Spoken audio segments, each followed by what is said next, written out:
Hello and welcome to the Holistic Counselling and Psychotherapy Training podcast.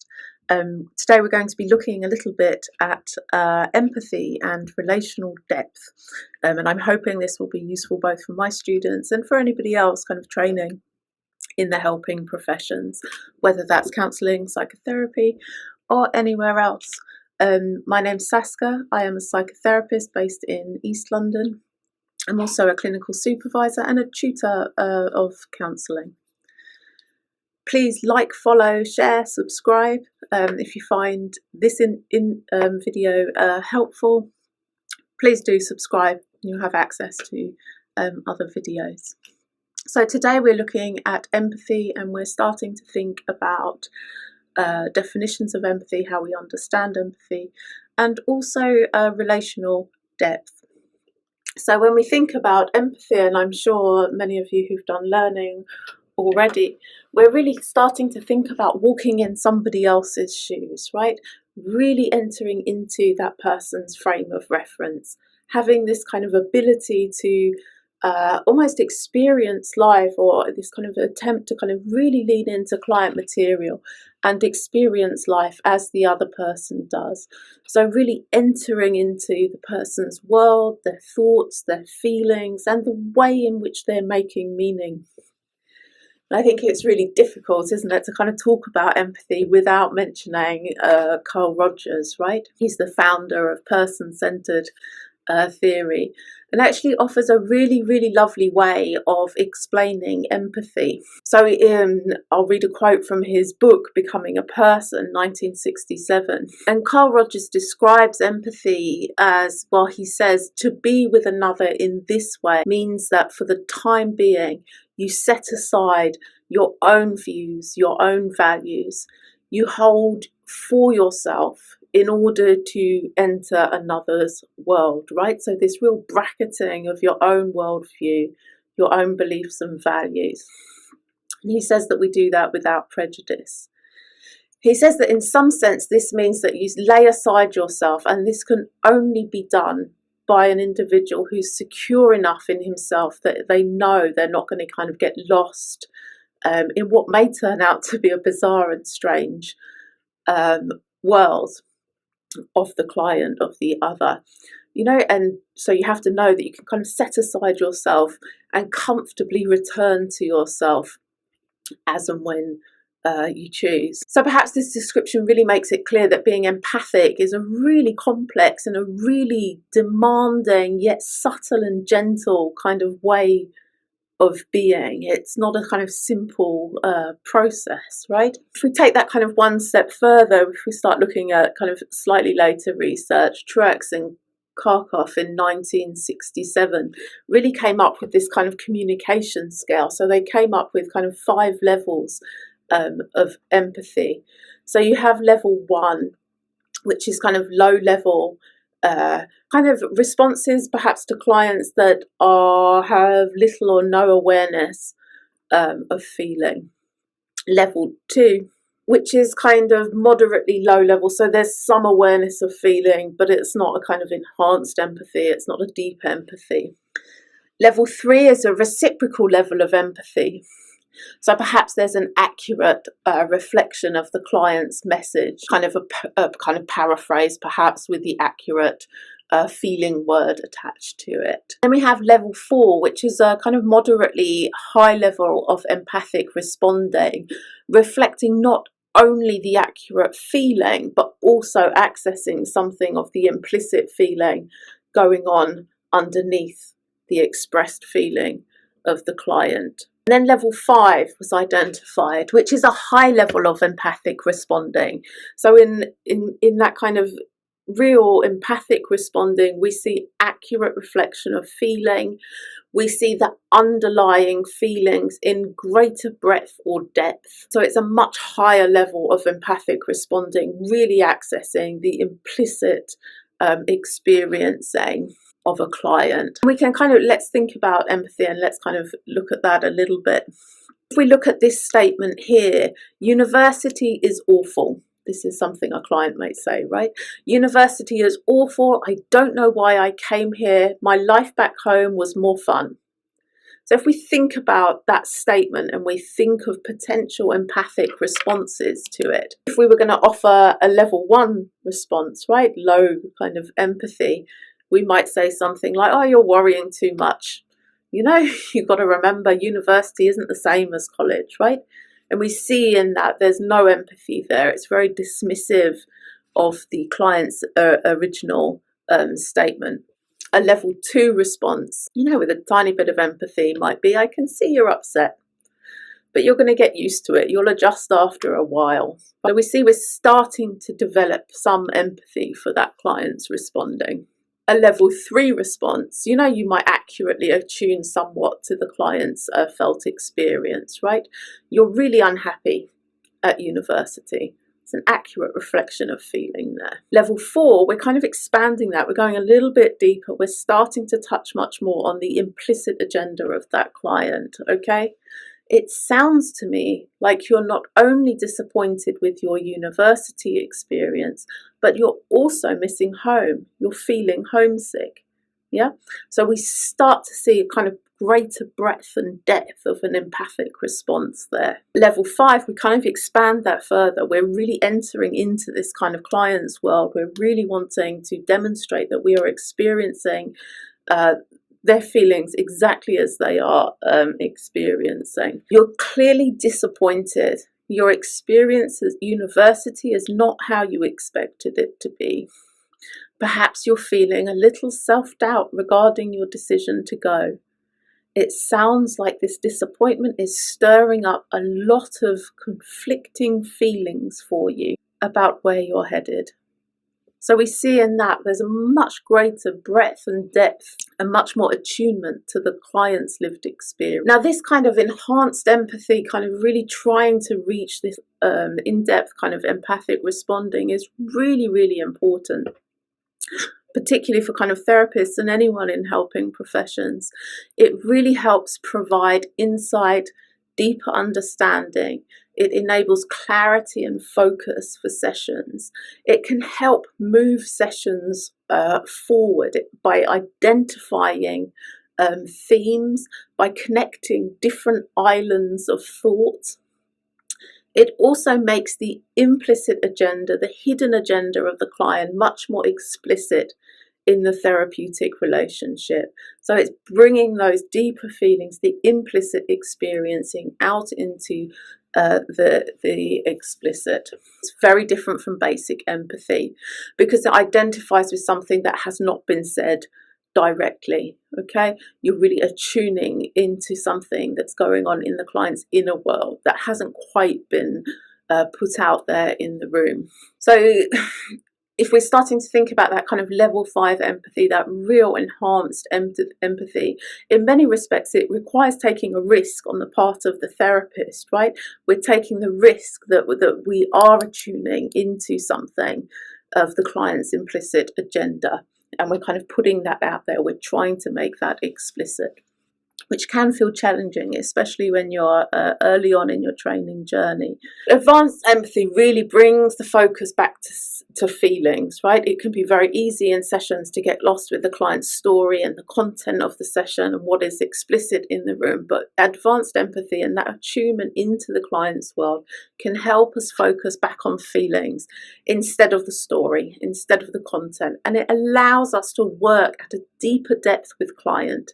It enables us to kind of reach a place of relational depth, which we'll be talking about shortly. So this enhanced empathy tends to happen, or can be easier to occur in this space after you have obviously developed a working alliance with clients, when there is a kind of rapport between you, a rapport and trust built within the therapeutic relationship. Some kind of reflective questions that might help you in your own process to kind of reach places of relational depth and attuned kind of enhanced empathy with clients. Perhaps ask yourself, what is this person only half saying? Or what is this client saying in a slightly confused way? How can I kind of facilitate the client in kind of attuning into that? Is there something here that in what the client's saying that they are hinting at, but is not quite explicit? What implicit messages are you hearing? And how are you using the implicit messages that you're experiencing in the space? How are you using that to facilitate the relationship? So it's a risk, and it tends to occur. We tend to take these risks once there's kind of trust and rapport built in the relationship. If you want some ideas around interventions to help facilitate relational depth, and certainly a kind of attuned, empathic responding to clients, we could start interventions with, correct me if I'm wrong, but it sounds like X, Y, and Z, or I'm getting the impression that da da da da da. Okay, or for clarity, just to make sure we're on the same page, da da da da da da da. Or you could go with, I may be getting this wrong, but I wonder if da da da da da da da. Or this is what I'm hearing you saying. Am I correct? So advanced empathy is about taking a risk, right, with the presentation, with the information that the client has all given you. But it is a risk. So it's important to let your clients know that you may not be on the right track, right? You have to give clients permission to correct you if you're wrong. You could be way off, okay? And we have to acknowledge and accept that.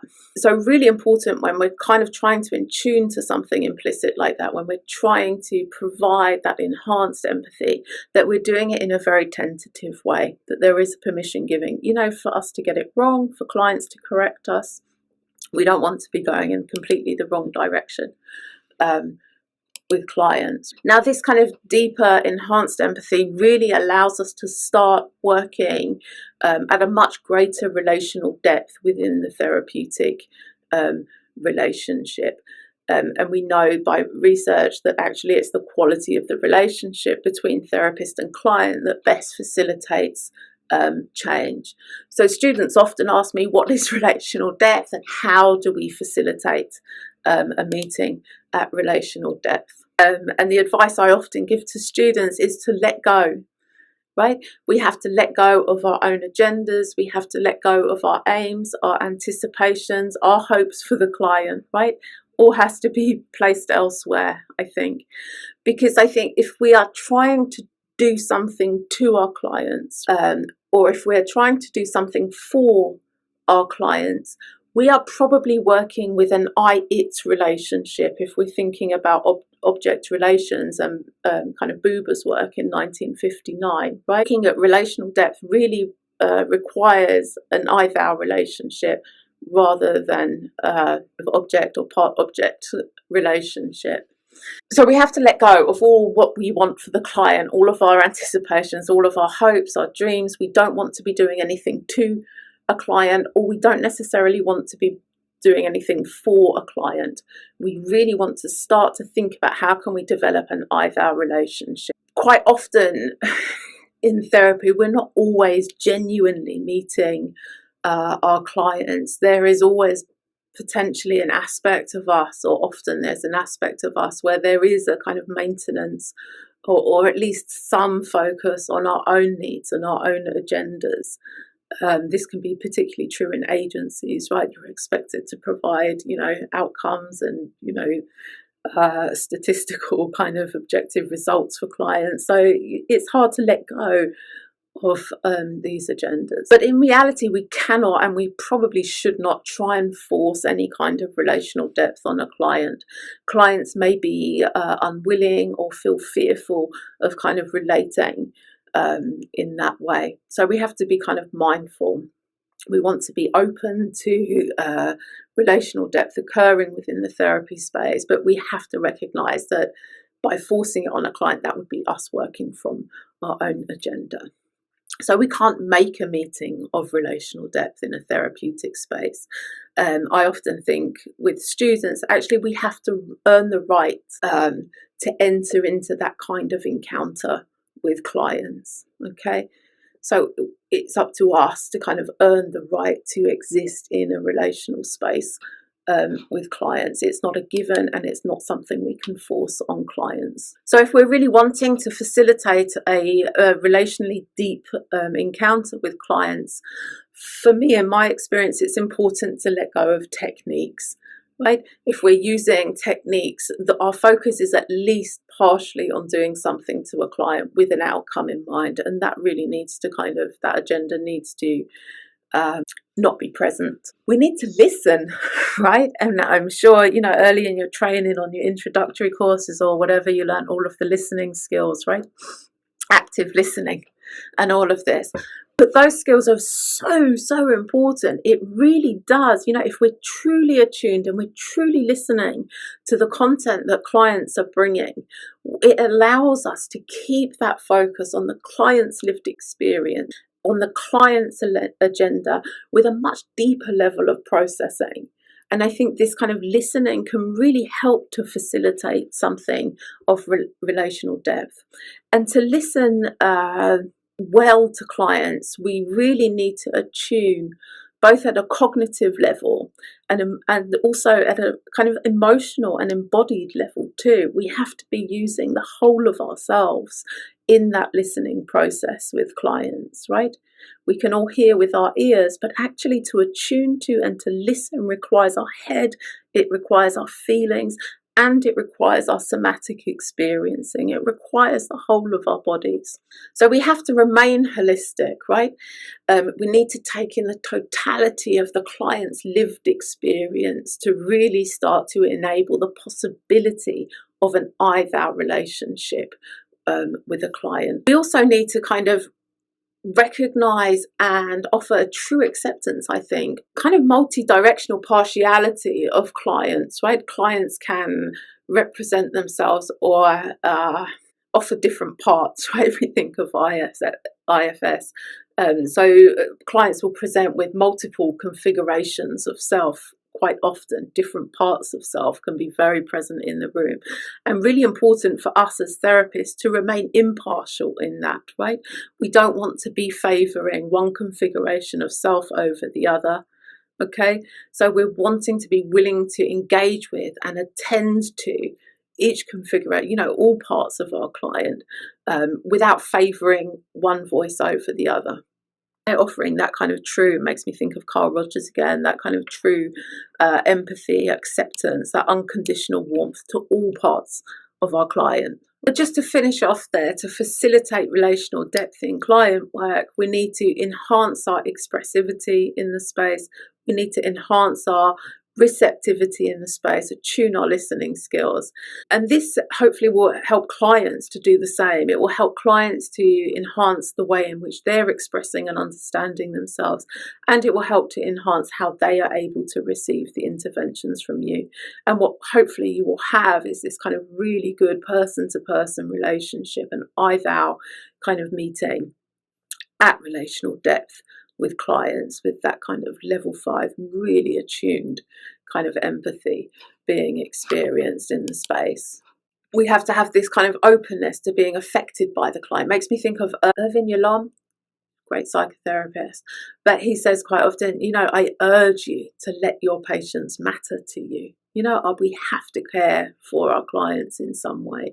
We have to be able to create that safe space, minimize distractions. We need to use our self awareness, right? Our whole self, our cognitive, emotional, and embodied experience. So we have to do more than passively receive a client. We have to be willing to share something of who we are with them, and Rogers would call that congruence. We have to be transparent, be natural, willing to communicate what it is we're experiencing in the here and now of the relationship, really working in the here and now, using immediacy, looking at very carefully at what's going on in the space. I hope that was helpful for you. Please feel free to put comments in the comment box below, and I urge you, please follow, like and share.